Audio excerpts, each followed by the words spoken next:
For more on this, let's bring in Florida Senator and Senate Budget Committee member, the great Rick Scott. Senator, good to see you, and thanks for joining us on The Bottom Line. Want to get your take on this. I mean, the fact that Jay Powell is going to talk about, which, by the way, I think is disingenuous, that spending was really high and then it came down after the pandemic. We're still at historic high levels of spending, and he won't call that out as a reason why we have inflation and why he has to raise rates.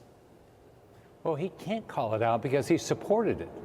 You know, between the Democrats' reckless spending and these trillion-dollar deficits, between that and Powell's zero interest rate and $9 trillion balance sheet, I mean, that's what's caused all this inflation. And so he can't go say anybody's done a bad job because guess what? He's been part of it. He's supported all that spending.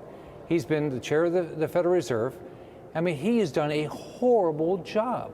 So when you go buy gas and when you go to the grocery store, you pay the rent, you can thank Jay Powell and the Democrats for this ridiculously high inflation. On top of that, when you look at the problem we have with our banks, you can thank Jay Powell because they didn't do their job. How could they have thousands of employees, but they couldn't figure out that Silicon Valley Bank was doing the wrong thing, and they couldn't stop them.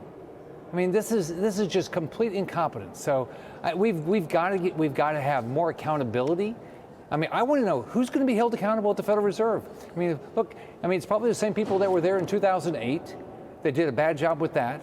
They're probably still there because nobody got held accountable then. So I've got a bill with Elizabeth Warren that we're going to say we're going to get an independent inspector general, that we're going to review these things and find out what in the heck happened here, and why don't we start having some accountability? Well, Senator, is Elizabeth Warren the right person to team up with on this? Quite frankly, she is pro-government, 100% government takeover all the way. And I will caution that what's happened is there was asset inflation that made the rich richer. And then there was price inflation, which crushes working men and women. They've been crushed by the Fed's fight against that price inflation. But then what the Fed and the FDIC and what Joe Biden's Treasury Department has done is then stepped in to rescue the rich people at Silicon Valley Bank and at Signature Bank. So the reckless behavior of the rich who got, richer from the asset inflation, it never gets punished. It's rewarded through rescue. Bail out, bail out, bail out. That's all the Democrats and Joe Biden know how to do. They'll bail out anybody that might be a donor to them. They're going to bail them out.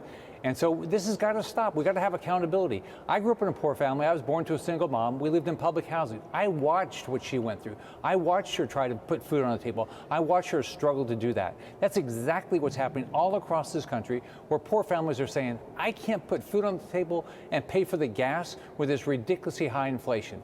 And it's Democrats' reckless spending, and it's Jay Powell's actions as the head of the Federal Reserve. So those are both doing it, and they're continuing to do it. Mr. Senator, I want to pivot here because Russian President Vladimir Putin and his dear friend, Chinese leader Xi Jinping, wrapped up their three-day summit in Moscow. And when they're talking in this meeting, they want to talk about a new order of influence, basically replacing the U.S. And, Joe Biden has come out and said, we seek competition with China, not conflict. I don't know how you can't take this alliance between China and Russia and the fact they want to replace us as competition and not a direct threat. It is a threat to our way of life. When your enemy is telling you exactly what they're going to do, they're going to destroy your way of life, maybe you ought to wake up. Yes. So Joe Biden ought to wake up, but on top of that, all of us have to say to ourselves, don't buy anything from communist China. Don't buy anything. Say, I want things made in America or made by our allies, whether that's our drugs, whether it's our TVs, whether that's our toys, everything. Because every dime that goes to communist China ends up in the communist China party's hands, and they're going to use it to demolish our way of life. We have got to wake up. Government has to, our military has to, and every American has to. Will they ever be able to ban TikTok? All those influencers swarm in D.C. crying, don't take my talk away. Well, look, we've got to understand that when you put a Chinese app on your phone, they're surveilling you. This is national security, whether it's Chinese drones that we need to outlaw, whether it's TikTok we need to outlaw, whether it's doing any type of business or putting apps on your phone from China. No, it's bad for you. It's not good for you. It's bad for this country. So we all need to wake up and start taking this very seriously. Listen to what they're saying. They want to destroy your opportunity to live the American dream. That's exactly what China wants to do, Russia wants to do, Iran wants to do, North Korea wants to do. Wake up, America.